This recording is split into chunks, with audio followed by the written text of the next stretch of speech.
Good morning बच्चों। आज हम पढ़ेंगे पाठ 9 मुर्गी और चूज़े। मुर्गी तो आप सभी ने देखी है, लेकिन जो चूज़े होते हैं वो मुर्गी के बच्चों को चूज़े बोलते हैं। छोटे छोटे जो बच्चे होते हैं मुर्गी के, उनको हम चूज़े बोलते हैं। जय में नुक्ता है चूज़े, है ना। तो उच्चारण अभ्यास। अजब, अजब मतलब अनोखा। साफ सफाई, मनमानी, आप भी अपनी मनमानी करते हो, यानी अपने इच्छा द्वारा किया गया काम, जो हमारी इच्छा होगी वही काम करेंगे, उसको मनमानी बोलते हैं। प्यारे प्यारे, उछल कूद, सचमुच, शैतानी, दबाकर। एक थी प्यारी मुर्गी रानी, 3 थे उसके चूजे छोटे, प्यारे प्यारे लगते थे सब, सुंदर सुंदर मोटे मोटे। देखो पिक्चर, देखो सब बच्चे, पिक्चर में कैसे दिखाया है। मुर्गी है, माँ है और उसके 3 छोटे छोटे बच्चे हैं। चूजे मतलब मुर्गी के बच्चे। एक थी प्यारी मुर्गी रानी, एक सुंदर सी प्यारी सी मुर्गी रानी थी, उसके 3 छोटे छोटे बच्चे थे, चूजे थे। प्यारे प्यारे लगते थे सब, सुंदर सुंदर मोटे मोटे।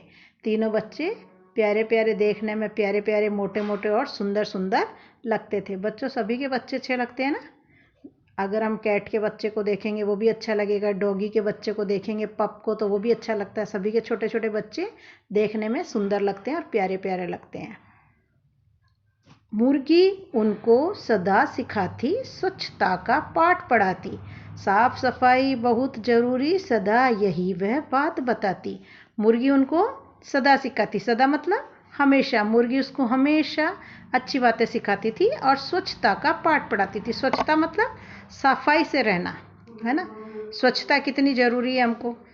इधर उधर कचरा नहीं फेंकना, अपने आसपास हम जब रहते हैं वहाँ साफ़ सफाई रखना, और डेली हमको नहाना और खुद के शारीरिक सफाई का भी ध्यान देना। तो उनको स्वच्छता का पाठ पढ़ाती थी, समझाती थी कि स्वच्छता कितनी, सफाई कितनी ज़रूरी है ना। साफ सफाई बहुत ज़रूरी, सदा यही वह बात बताती। सदा उन बच्चों को समझाती थी कि सफाई से रहना बहुत ज़रूरी है। एक दिन अजब हुई कुछ बात, गहरी काली घिर आई रात, चूज़ों को सूझी शैतानी, करी उन्होंने कुछ मनमानी। एक दिन बहुत अनोखी बात हुई, यानी कुछ अजब सी बात हुई, अनोखी बात हुई। गहरी काली घिर आई रात, रात बहुत गहरी थी, काली थी, मतलब अंधेरा ही अंधेरा था चारों तरफ। वहाँ पर चंद्रमा का जो रोशनी नहीं थी, है ना। चूज़ों को सूझी शैतानी, चूज़ों को थोड़ा शैतानी करने की सूझी, उनको शैतानी करने की लग गई। आपके भी दिमाग में आ जाता है ना कि हमको अब ये करना है या खेलना है तो खेलेंगे, मानते नहीं हो आप। उसी तरह चूज़ों को भी कुछ शैतानी करने की सूझी, शरारत करने की सूझी। करी उन्होंने कुछ मनमानी, उन्होंने भी जो उनकी इच्छा में आया उसी तरीके का कोई काम किया, मन माना काम किया। बारिश का गंदा सा पानी गड्ढों में था भरा हुआ, उछल कूद करके कीचड़ में एक दूजे पर गिरा दिया।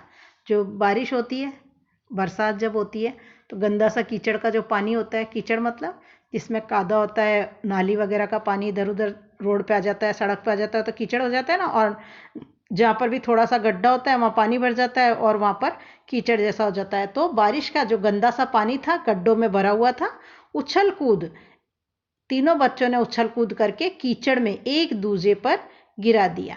उस कीचड़ में एक दूसरे को गिरा दिया। तीनों बच्चों ने तेज बारिश, जब एक दिन रात को तेज बारिश से गड्ढों में पानी भर गया, तो वह चूजों को शैतानी सूझी और वे पानी से भरे हुए गड्ढों में कूद गए। वे उछल कूद करते हुए कीचड़ से भरे पानी को एक दूसरे पर फेंकने लगे। मुर्गी आई, चूजे देखे, गुस्सा उसको चढ़ाया। जब मुर्गी आई और उसने चूजे को देखा, बच्चों को देखा, तो उसको बहुत गुस्सा आ गया, यानी क्रोध आ गया उसको। आपकी मम्मी भी तो आपको अगर गंदा गंदा होते हुए देखती है, नीला धुला के साफ कर देती है आपको और अच्छे कपड़े पहना देती है, और आप उसको गंदे कर लेते हो तो डांट पड़ती है ना, मम्मी डांटती है। उसी तरीके से मुर्गी आई और मुर्गी ने चूजों को देखा, उसको बहुत तेज गुस्सा चढ़ाया, यानी उसको बहुत उनको उस बच्चों को देखकर बहुत जोर से क्रोध आया।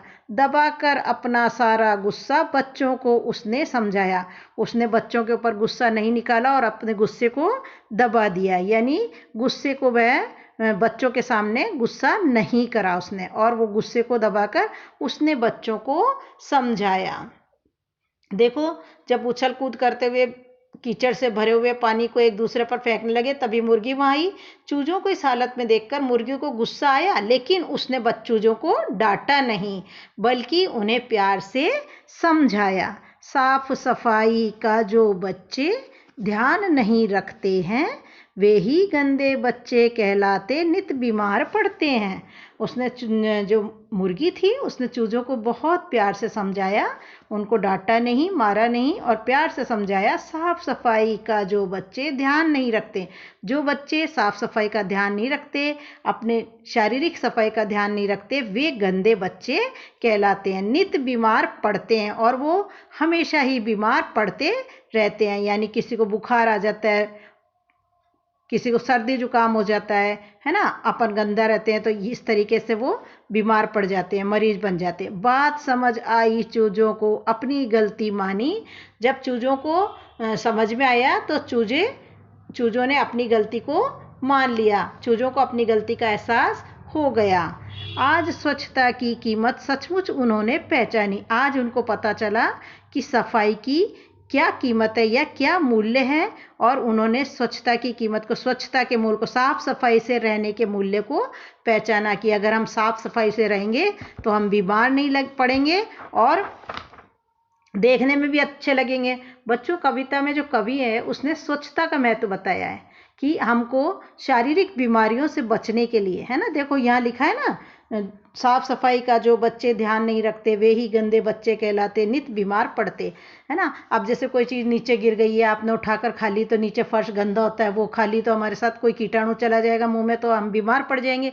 इस तरह से कविता में कवि ने हमें स्वच्छता का महत्व बताया, यानी साफ सफाई रखना बहुत जरूरी है। बीमारियों से बचने के लिए हमें स्वच्छ रहना अत्यंत आवश्यक है, यानी बहुत जरूरी है हमको साफ सुथरा रहना। स्वच्छ मतलब साफ सुथरा, साफ कपड़े पहनना, रोजाना स्नान करना, नहाना, हाथ धोना। हम कहीं से भी घूम कर आएंगे तो हाथ धोएंगे, अभी तो आप लोग कोरोना की वजह से हाथ धो रहे हैं। और आसपास स्वच्छता बनाए रखना, यानी साफ सफाई रखना। ये नहीं कचरा है तो मम्मी तो डस्टबिन में डालती है, आपको भी ढके हुए डस्टबिन में डालना चाहिए, जो कवर्ड होता है, ऐसे ही बाहर नहीं फेंक देना चाहिए, है ना। और इस तरीके से मुर्गी ने अपने बच्चों को स्वच्छता का महत्व बताया कि बच्चे साफ सफाई का ध्यान नहीं रखते हैं, वे गंदे बच्चे कहलाते हैं और उन्हें कई भी प्रकार की बीमारियां लगने की संभावना रहती है। आगे आपको समझ में बच्चों, आप लोगों को भी साफ सफाई से रहना चाहिए, प्रतिदिन स्नान करना चाहिए, ब्रश करना चाहिए, है ना। तभी तो हम शारीरिक सफाई करेंगे तो हम बीमार नहीं पड़ेंगे। और ताज़ा खाना खाना चाहिए। आया समझ में आपको?